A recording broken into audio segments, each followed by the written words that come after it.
पहचान बहुत ज़रूरी है। अगर हम मार्केटिंग में बात करें तो हर कंपनी अपने आप को मार्केट में इस्टेब्लिश करना चाहती है और कहीं ना कहीं वो मार्केट में अपने नाम को इस्टेब्लिश करने पर फोकस करती है। और उसका बेसिक पर्पस ये होता है कि वो अपने आप को दूसरे कंपनीज और दूसरे प्रोडक्ट से डिफरेंशिएट कर सके, और यहाँ पर ब्रांड के और ब्रांडिंग का रोल स्टार्ट होता है।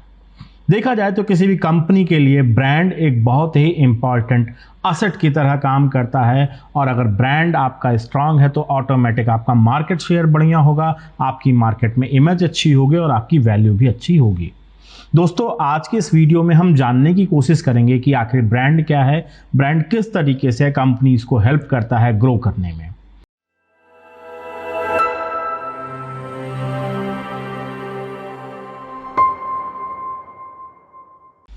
अगर मैं देखूं तो ब्रांड की एक डेफिनेशन कॉटलर साहब ने दिया है। उन्होंने कहा a brand is a name, term, sign, symbol और combination of these that identifies the maker और सेलर ऑफ द प्रोडक्ट।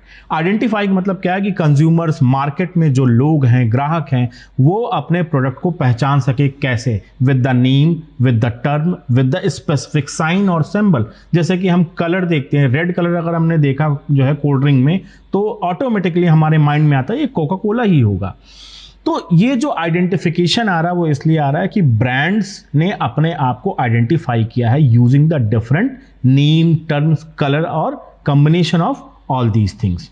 अगर मैं हिस्ट्री की बात करता हूं तो इसकी शुरुआत होती है तकरीबन 2700 BCE में, जब जो इजिप्ट के लोग थे उनके पास डोमेस्टिक एनिमल्स थे जिनको हम कैटल कहते हैं। तो वो क्या करते थे, उनको डिफरेंशिएट करने के लिए उनके ऊपर एक बर्न का मार्क देते थे, यानी कि वो क्या करते थे, वो डिफरेंशिएशन क्रिएट करते थे। और अगर मैं थोड़ा सा और डीप में जानने की कोशिश करूं तो ये जो ब्रांडिंग जो टर्म है वो डिराइव्ड हुआ है एक ओल्ड नॉर्थ वर्ड से, ब्रांडर, जिसका मीनिंग होता है टू बर्न। लेकिन अगर हम मॉडर्न प्रैक्टिस में देखें कि ब्रांडिंग की स्टार्टिंग कैसे हुए, एग्जिस्टेंस में कैसे हुआ, तो तकरीबन 1800 शताब्दी के जो है आखिर में कोका कोला ने डिफरेंशिएशन शुरू किया था अपने प्रोडक्ट का, जो मार्केट में डोमेस्टिक प्रोडक्ट हैं या जो जेनरिक प्रोडक्ट हैं उनके लिए। उसने क्या किया, अपने ब्रांड का एक स्पेसिफिक कलर रखा और जो उसके बॉटल्स की जो डिज़ाइन थी उसका पेटेंट लेना शुरू किया और उनके ऊपर लोगोस को जो है प्रिंट करना शुरू किया उन बॉटल्स पे, और जो जितने भी डिफरेंट प्रोडक्ट थे।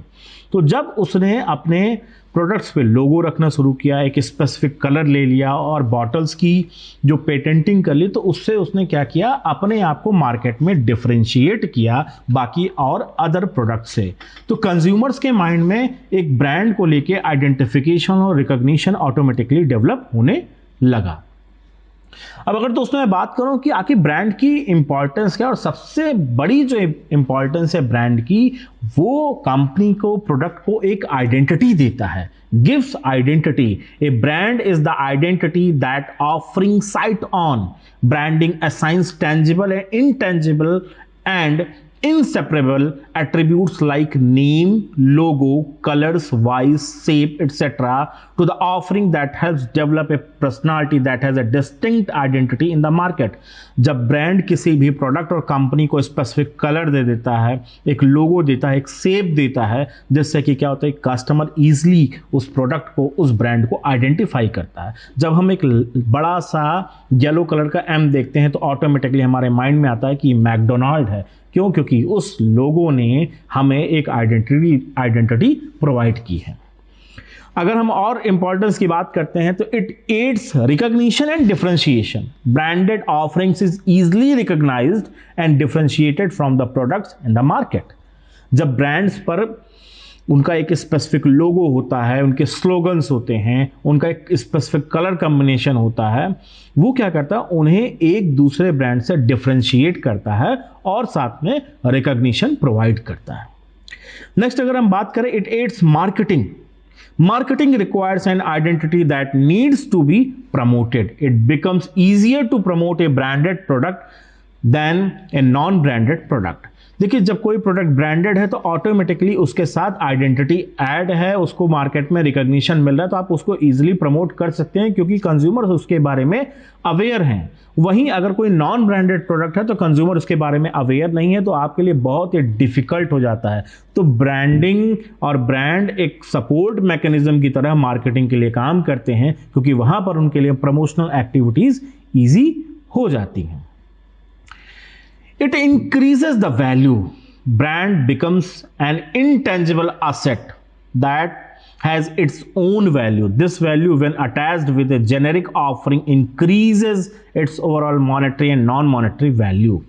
देखिए जब ब्रांड आपका एस्टैब्लिश्ड हो जाए तो वो अपने आप में एक इंटेंजिबल एसेट है, क्योंकि वो आपके लिए वैल्यू क्रिएट करता है डायरेक्टली या indirectly.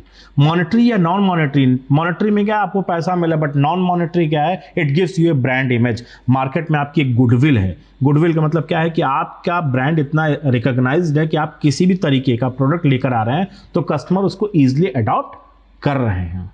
And in last helps in gaining trust. सबसे इंपॉर्टेंट बात है, कंज्यूमर को मार्केट में क्या चाहिए, वो किसी भी प्रोडक्ट के ऊपर भरोसा कैसे करे।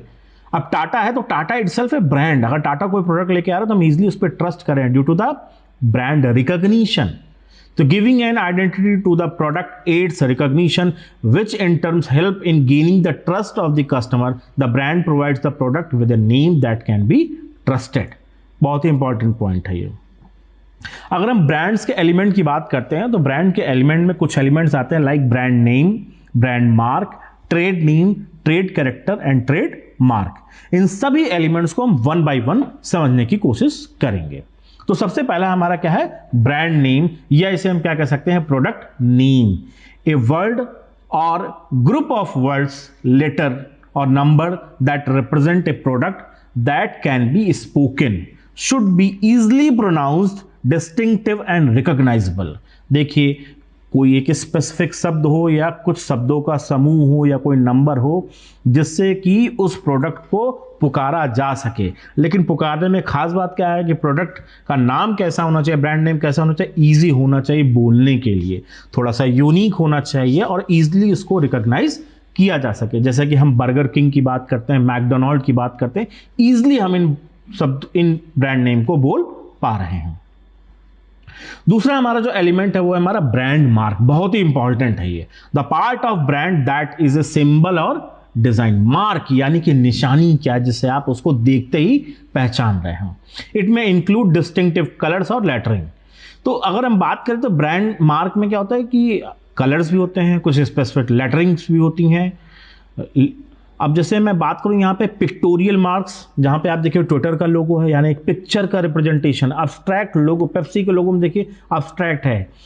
IBM की अगर हम बात करें यहाँ सिर्फ लेटर्स का यूज हो रहा है। कोका कोला में आप देखिए जो है वर्ड्स मार्क है। अब अगर मैं KFC की बात करता हूँ तो यहाँ पे एक मस्कट आ रहा है।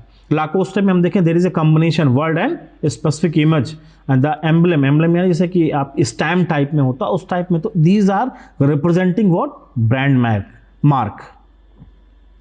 नेक्स्ट हम बात करते हैं trade name. A corporate brand identifies and promote a company or a division of a particular corporation. The legal name used while conducting business. आप विधिक रूप से किस तरीके का नाम अपने बिजनेस के लिए यूज कर रहे हैं। जैसे नेटफ्लिक्स का ये क्या है, एक लीगल नेम है, उनका ट्रेड नेम है जिसका उनके पास क्या है, एक तरीके का पेटेंट है कि कोई उसे और यूज नहीं कर सकता है।